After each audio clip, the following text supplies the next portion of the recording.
Causing एंजियोम में दो दिखाए थे, एक ऐसे सफेद कवर होगा, सर्किल होगा, उसके भीतर कुछ दिखाई नहीं देगा, लेकिन ऐसे देखने पर एक गुच्छा सा दिखेगा और कुछ नहीं, बीच में अंगूर के ग्रेप्स जैसे दिखेंगे, तो समझ लेना एंड अमीबा है। डिजीज काजिंग में दो मिलेंगे और दोनों को अलग अलग पहचानना होगा। एक simple small spherical structure, that small structure will be RBC, तो समझ जाएगा कि ये प्लाज्मोडियम है। अगर बंच दिखे कुछ तो समझ जाएगा एंड अमीबा हिस्टोलिटिका। ये दो चीज बहुत ध्यान से समझनी है। फिर ये बंच दिखेगा, आप लैब मैनुअल में जाओगे तो पूरी उसकी लाइफ साइकिल दिखेगी प्लाज्मोडियम वाइवेक्स की। क्या लाइफ साइकिल दिखेगी कि ये स्पोरोजोइट है,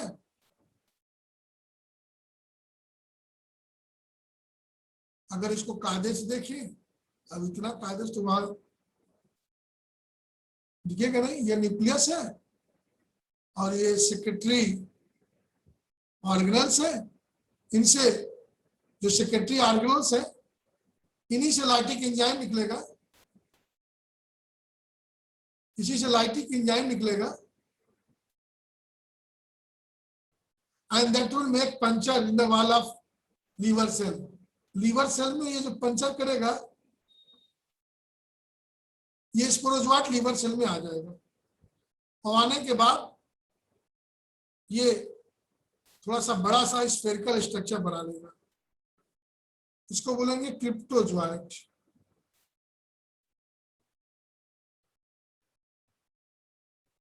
this structure undergoes repeated nuclear division.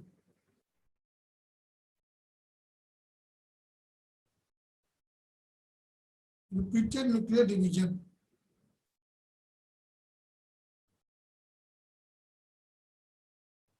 Repeated nuclear division होगा तो इससे तमाम डाटा न्यूक्लियाई बन जाएंगे।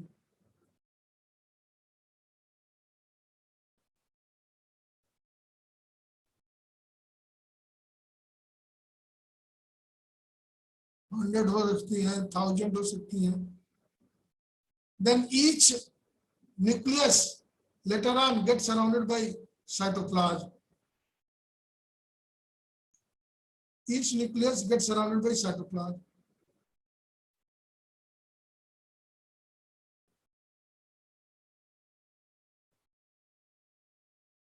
एक अलग कलर दे दी,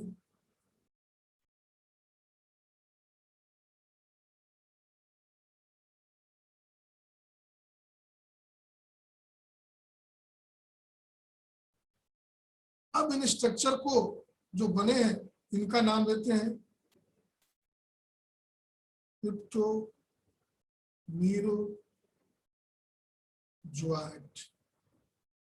ये क्रिप्टोमीरोजोइट्स हैं एंड दे रप्चर, और ये साइकिल जो चलेगी मैंने sporozoite attack over liver cell, तो इस साइकिल का नाम होगा प्री इरिथ्रोसिटिक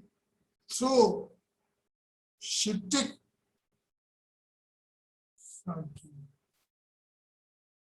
जब तक ये साइकिल चलेगी कोई ट्रेस नहीं मिलेगा। अगर आप टेस्ट कराने जाएंगे कि whether I am suffering from malaria not, blood के स्मेल से जो टेस्टिंग करेगा उसमें कोई सिम्टम्स नहीं होंगे, कुछ भी नहीं दिखेगा, तो ये पेटेंट फेज है, प्री पेटेंट फेज है। मतलब इस फेज में डायग्नोसिस नहीं की जा सकती। मलेरियल पैरासाइट के स्पोरोजोइट ब्लड में नहीं मिलेंगे। जितने स्पोरोजोइट होंगे they will ultimately enter into the liver cell and they get converted into cryptozoite. हाँ, अब after 7 days to 8 days this cryptozoite will burst and cryptomerozoites are liberated. अब examine किया जा सकता है। तो मॉस्किटो बाइट के 1 वीक बाद अगर आप ब्लड का एग्जामिन कराओगे तो मलेरिया कंफर्म मिल सकता है। अब प्रश्न ये उठता है how this sporozoa enters in our body. तो आप जानते होंगे female anopheles mosquito, why not male? क्यों फीमेल ही करता है, मेल क्यों नहीं करता? कोई बताएगा? कोई बताएगा मेल क्यों नहीं करता? मेल आपको क्यों नहीं काटता?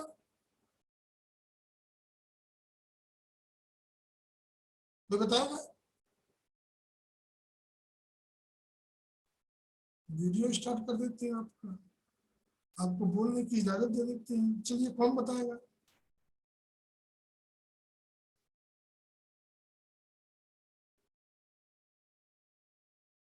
कोई है बताने वाला? अच्छा मेरी आवाज जा रही कि नहीं? लोग तो ऐसा बिहेव कर रहे हो जैसे लग रहा है कि सुन ही नहीं रहे। रितिका आ रही है सर। Yes sir. सब ऐसे एकदम चुप है जैसे लग रहा है कि कोई सुन ही नहीं रहा है। हाँ, तो फीमेल ही क्यों काटती है, मेल क्यों नहीं काटता? नहीं पता ना? चलिए अच्छा बताते हैं क्यों ऐसा होता है।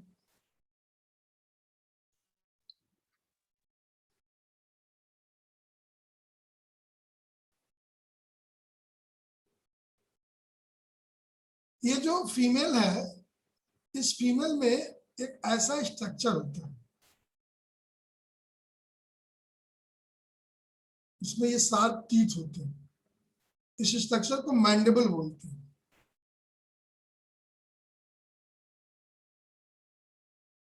और बीच में ये हाइपोफैरिंक्स होता है, सुंड होता है।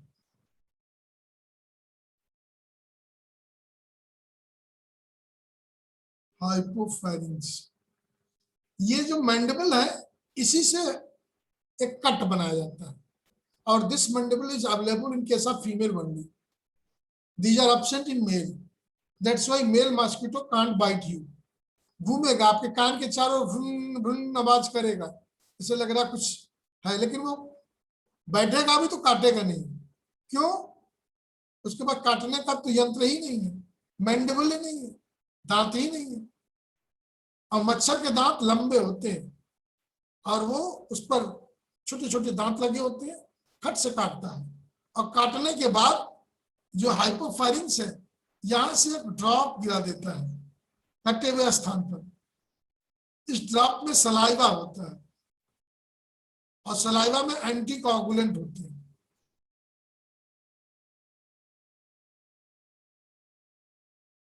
अगर मान लो मच्छर काटा, छेद बनाया और उसमें अपनी सूंड डाल दिया, अब तब तक ब्लड जम गया। अब अगर मच्छर भागना चाहेगा तो उसकी इतनी औकात नहीं है, उसका सूंड अगर उस ब्लड में फंस गया तो निकाल सके, खींच सके, तो फंस ही जाएगा। तब तक आप उसे मार दोगे। मच्छर बहुत चालू है, वो जहां इंसीजर बनाएगा, जहां कट करेगा, वहां सलाइवा डाल देगा कि ब्लड जमे नहीं, कोगुलेशन ऑफ ब्लड न हो, और ब्लड पिया जाएगा उस सलाइवा के साथ। ठीक है, तो वो ब्लड कभी क्लॉट नहीं करेगा, एंटी कोगुलेंट उसमें होता है। और उसी चक्कर में, सलाइवा डालने के चक्कर में, इसके साथ स्पोरोजोइट भी आ जाते हैं। If mosquito is already suffering from this disease, अगर मॉस्किटो के में अगर ये साइकिल चल रही है, तो these sporozoites along with saliva, they introduce into human body and through blood circulation they move throughout the body. वो ब्रेन पे भी घूमेगा, लीवर में भी जाएगा, किडनी में भी जाएगा, लंग्स में भी जाएगा, हर जगह घूमेगा। लेकिन घूमते घूमते जब वो लीवर के पास आएगा, then it will attack over liver cell. Liver cell आप जानते हैं आपके शरीर में सबसे बड़ी सेल जो होती है, लार्ज सेल होती है और पॉलीप्लोइड होती है। 2n नहीं होता, 3n, 4n, 5n, यन यन यन बढ़ जाता है, तभी लीवर सेल बड़ा होता है। पॉलीप्लॉइडी पाई जाती है लीवर सेल में, और जिस सेल में पॉलीप्लॉइडी पाई जाएगी वो सेल बड़ा होगा, न्यूट्रिटिव होगा। आपने पढ़ा होगा पॉलन ग्रेन में टैपेटम सेल पॉलीप्लॉइड होती है, नरिशमेंट देती है। तो जो सेल बड़ी होगी वो नरिश करेगी। लीवर में भोजन संग्रह होता है, न्यूट्रिटिव सेल है, that's why attack over liver cell, so as to get nutrient, और उसमें अटैक करेगा, फिर अपनी बड़ी साइज गोला सा बनाएगा, फिर फ्री न्यूक्लियर डिवीजन करेगा, फिर वो डिवाइड करेगा, हर न्यूक्लियस के चारों साइटोप्लाज्म कलेक्ट हो जाएगा, क्रिप्टोमिनोजॉइड बनेगा। क्रिप्टोमिनोजॉइड लिबरेट होंगे and they will attack over liver RBC, ये आरबीसी पर अटैक कर देंगे। तो आप आरबीसी पर अटैक करेंगे तो क्या होगा, ये आरबीसी है, यहां पर एक साइकिल चलेगी, इरिथ्रोसिटिक साइकिल।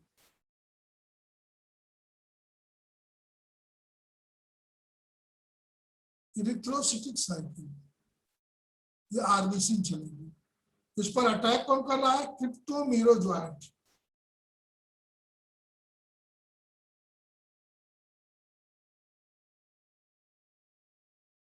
अब ये पहले हमें सिग्नल रिंग स्टेज बनाएगा। सिग्नल रिंग स्टेज में क्या होता है, इसमें एक ये नॉन कॉन्ट्रेक्टाइल वैक्यूल डेवलप हो जाएगी, नॉन कॉन्ट्रेक्टाइल वैक्यूल डेवलप होगी, और इसका जो न्यूक्लियस है वो ये यहां हो जाएगा, और नॉन कॉन्ट्रेक्टाइल वैक्यूल ये हो गई, तो न्यूक्लियस ये हो गया। तो ये अंगूठी जैसा लग रहा है, नकदार अंगूठी, ये मेरी नकदार अंगूठी ना, ये सिग्नेट रिंग, इसको बोलते हैं सिग्नेट रिंग। तो ये सिग्नेट रिंग बन जाएगा।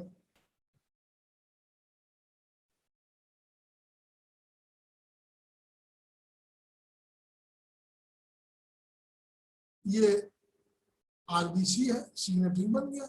फिर ये अमीबॉइड हो जाएगा।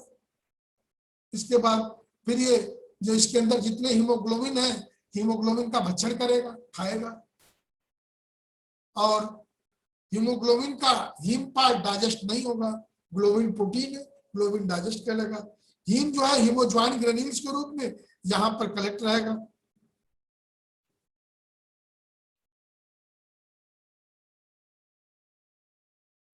फिर इसमें मल्टीपल फिशन होगा, फ्री न्यूक्लियर डिवीजन होगा,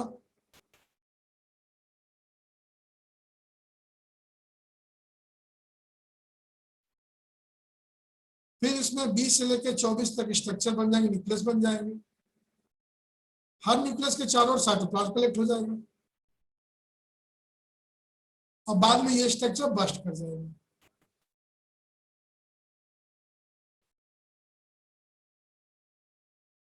इस स्ट्रक्चर को बोलते हैं मीरोजॉइट, और इसके साथ हीमोज्वाइन ग्रेन्यूल्स और टॉक्सिक मटेरियल बाहर आते हैं। ये साइकिल एक निश्चित इंटरवल में चलती है, 24 hours, 36 hours, 72 hours, 28 hours, 48 hours. ये बायोलॉजिकल क्लॉक है, इसलिए जो फीवर आता है हमेशा 24 घंटे बाद, 36 घंटे बाद, 72 घंटे बाद, 48 घंटे बाद, एक निश्चित इंटरवल के बाद फीवर आता है। ये इंटरवल इस साइकिल के कंप्लीट होने को बता रहा है। As soon as RBC will burst, this toxic chemicals, hemojoins, they are liberated and it causes high fever and thrilling joint pain, कपकपी आएगी, ज्वाइंट पेन होगा, हाई फीवर चढ़ेगा, ये सिम्टम्स है।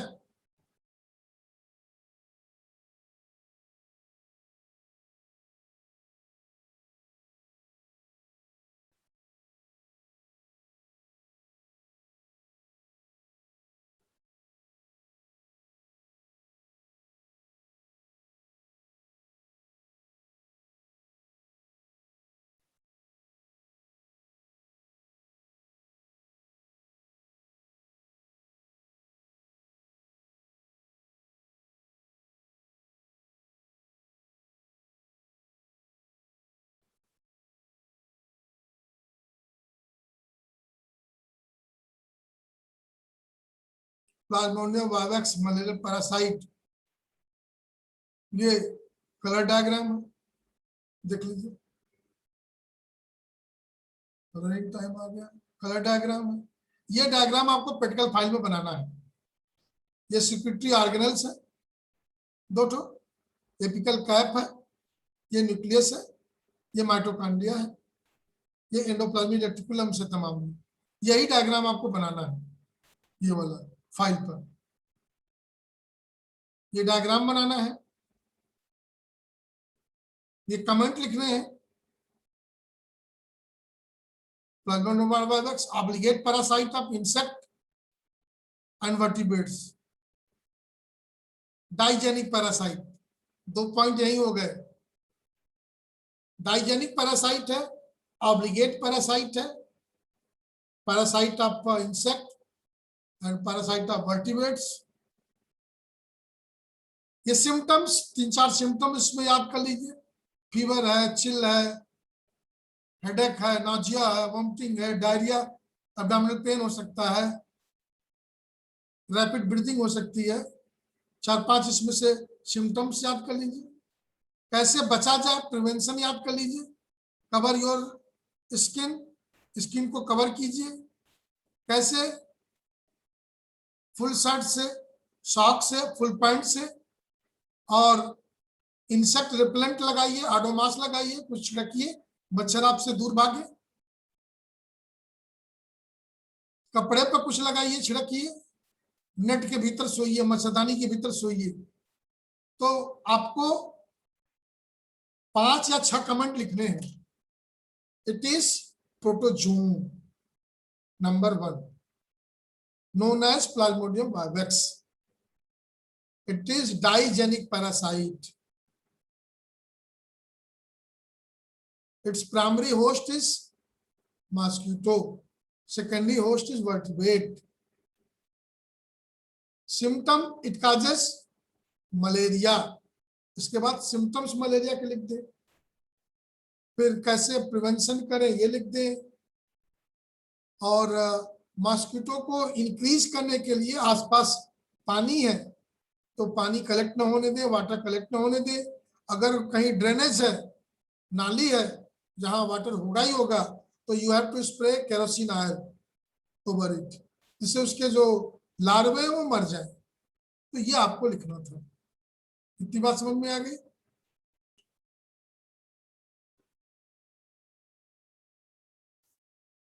प्रिवेंशन, ये सिम्टम्स लिख जाइए, ये इसके बारे में लिख जाइए। तो 2 पॉइंट 3 पॉइंट यहाँ से, 2-3 पॉइंट सिम्टम से, और 2-3 पॉइंट प्रिवेंशन से। तो आपका 5-6 पॉइंट हो गया। एक ये डायग्राम, ठीक है, इतना लिख देंगे बहुत है।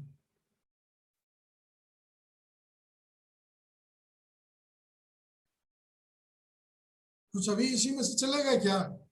देखिए कौन कौन रुका हुआ है, कुछ इसमें से भी है। चलिए इनको भी नोट कर लेता हूँ, कौन कौन रुका रहता है लास्ट तक, उसका नेटवर्क गड़बड़ हो जाता है। सौरभ भी है, तो